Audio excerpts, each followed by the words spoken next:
the C2 Novel and Vocab Week 10! Woo, woo, woo, woo, woo! Thank you for joining me, and let's get started. This video will be going over difficult phrases from our novel, James and the Giant Peach, and this is to help with your cultural fluency. By becoming familiarized with different slang and colloquialisms, students will be able to relate to the novel and incorporate these phrases to convey their ideas more precisely. So not only are we just reading different phrases and understanding them, but we want to practice actually using them in our speech. In this video, we'll be going over James and the Giant Peach for chapters 24 to 28. So, just a little bit of background. I had a little bit of trouble finding some phrases for these few chapters. So, it may be a bit shorter than the other videos, but I will still try my best to review as much as I can. So let's get started. Please turn to page 89. 89, 89, 80, 80, 89. Choo. We're going to start from the top of chapter 25. Everybody ready? I'll read to you. James didn't want the earthworm and the centipede to get into another argument, so he said quickly to the earthworm, "Tell me, do you play any kind of music?" "No, but I do other things, some of which are really quite extraordinary," the earthworm said, brightening. "Such as what?" asked James.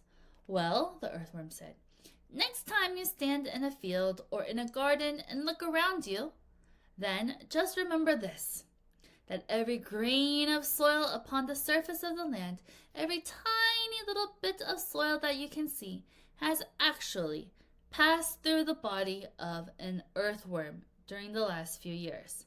Isn't that wonderful? Passed through the body. What does that mean? Because he, I was going to say swims through the soil. I don't want to say swims through the soil. He moves through the soil, so it passes through his body. It passes him. What does that mean? Pass through the body. This phrase means that the earthworms eat the soil, digested it, and then excreted it, which means they pooped it out. Earthworms play a crucial and important role in aerating and fertilizing the soil, making its quality better and better by breaking it down, by pooping it out. So it's actually, literally, passing through the earthworm's body.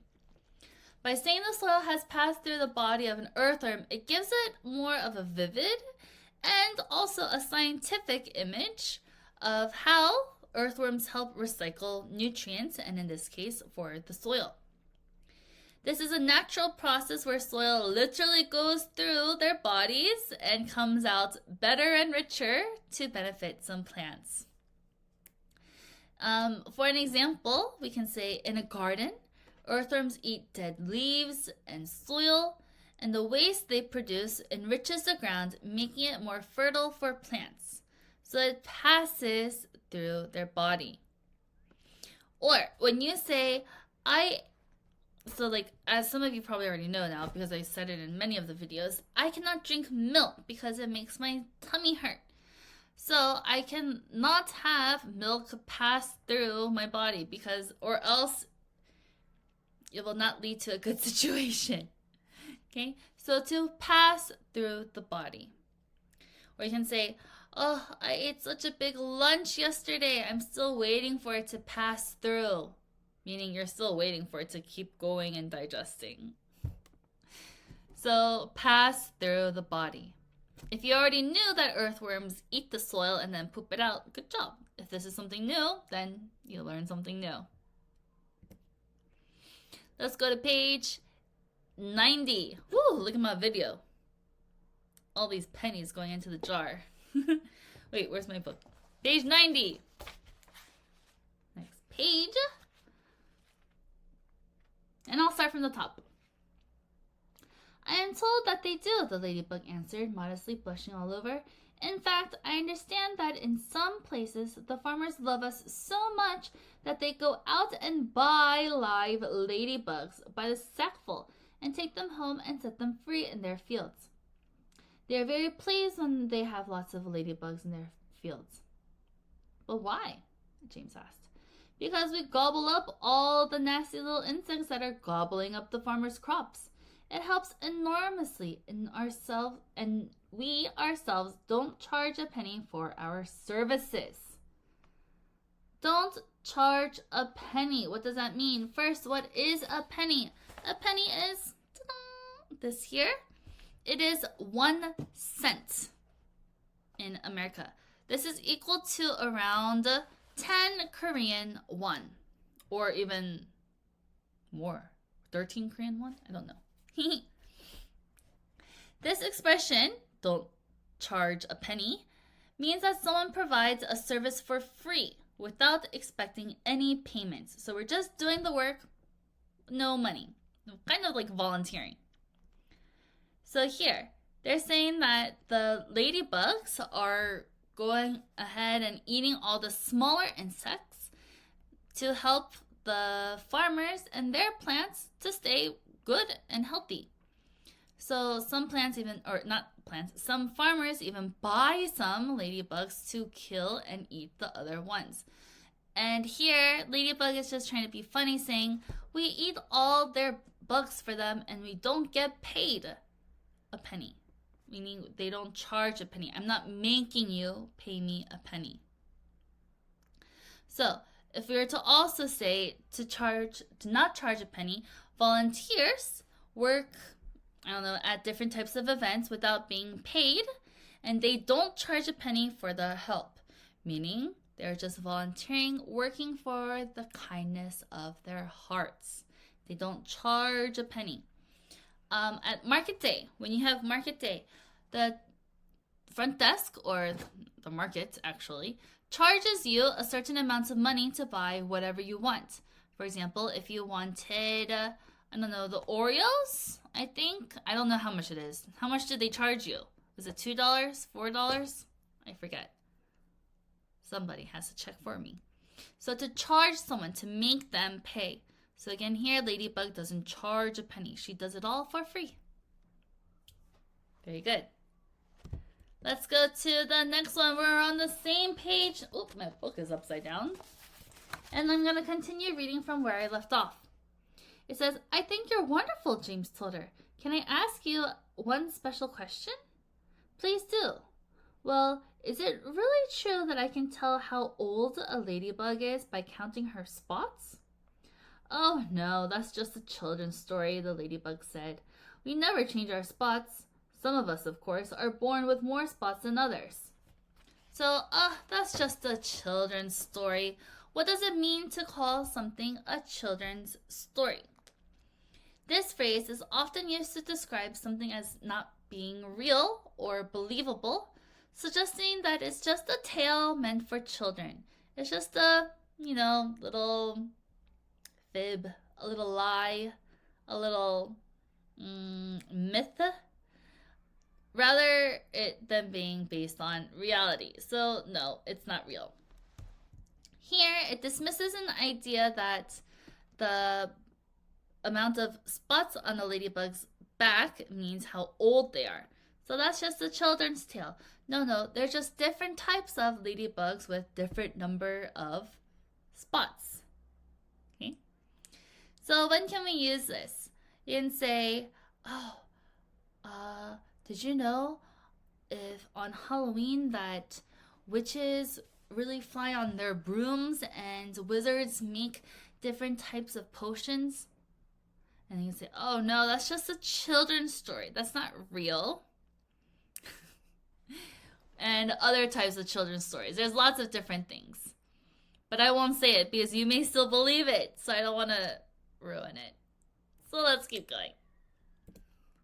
Page 93. Page 93.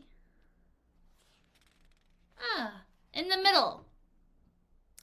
Okay, after the two stanzas of the song, it says, that was very nice, Miss Spider said. Now sing one about on Spiker. With pleasure, the centipede answered, grinning. And he started to sing about Aunt Spiker. But what does with pleasure mean? So, with pleasure, this phrase means that someone is happy or willing to do something. It expresses their eagerness and politeness in accepting a request or offer. So, here Centipede was saying, with pleasure, of course I will sing. You sure got it, okay. Instead of just saying yes, this phrase shows enthusiasm and willingness to do. It's a polite way of accepting a request in a positive attitude, showing that they are more than happy to do it. So when I ask someone, if I were to say, oh, can you please turn off the lights for the movie? And then the student would say, okay, or yes, teacher. You can say, with pleasure, Miss Kimberly. It just means, of course I will do it, Miss Kimberly. I'll be happy to do it for you, Miss Kimberly. It's just another happier way of saying, okay. So, please everyone, if you were to finish with all the videos, I would like you to reread chapters 24 to 28. And you would say, with pleasure, Miss Kimberly.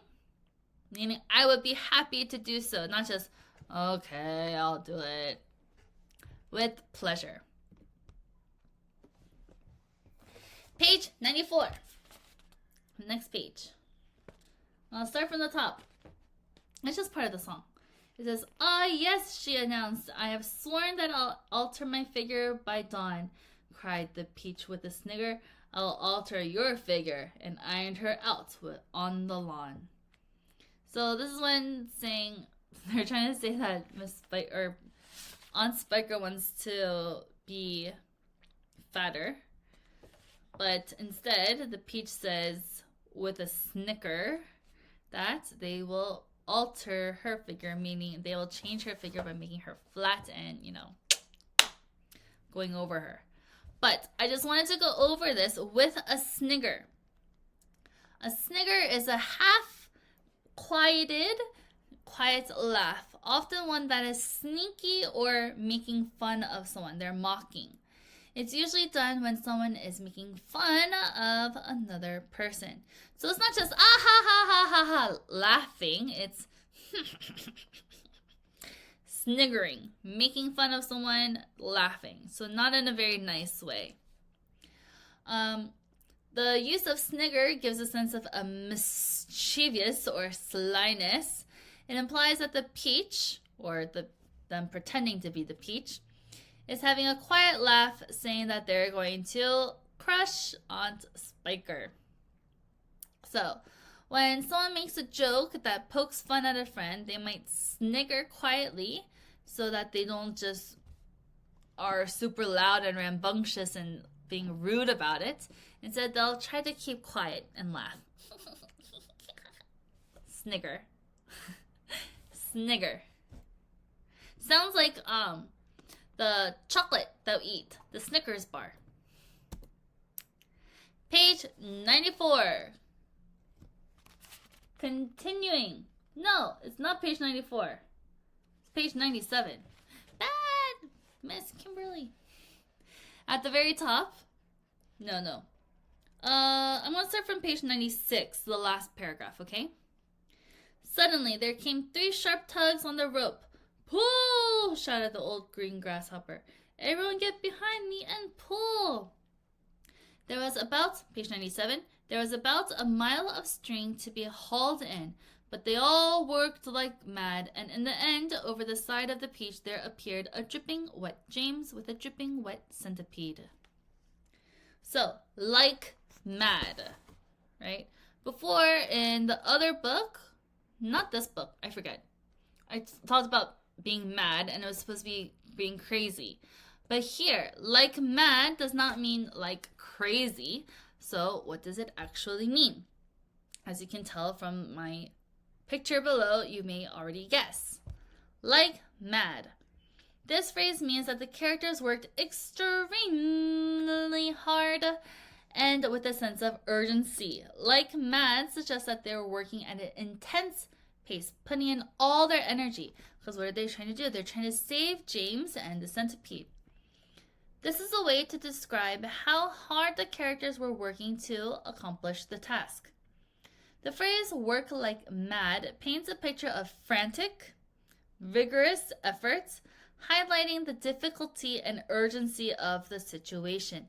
So, like this, Centipede and James, or Centipede went off the peach and James went off to go catch him or save him. Everyone was, sad. Even someone else was like, I didn't really like the earthworm, but centipede. But I did like that James kid. But then they felt the tug and they're like, oh, hurry up and pull them back up. And then everyone worked like mad. They were working so diligently. Okay? To work like mad. So they're not like angry. No. And they're not crazy. It means to work hard. Page 109. 109. Here it is. Let's start from the very top. It says, we are lost, Miss Spider cried, wringing her feet again. The end has come. I can't stand it, wailed the earthworm. Tell me what's happening. Remember, earthworm can't see. We're going to miss it, shouted the ladybug. No, we're not. Yes, we are. Yes. No, oh my heavens. Hold on, everybody, James called out. This is when this happened, remember? I can't stand it, wailed the earthworm. What does it mean? I can't stand it. This phrase means that someone is expressing frustration or discomfort, indicating that they find something super unbearable or extremely difficult. It's used when a person has reached their limit of patience, and here the earthworm is likely feeling overwhelmed and frustrated because everyone keeps screaming and he doesn't know what's happening because he cannot see. So when can we use it? If you're stuck in traffic for hours, you might say, oh, I can't stand it. I want to go home. Meaning, you can't be patient anymore about what is happening, which is the traffic, and you just want to go home.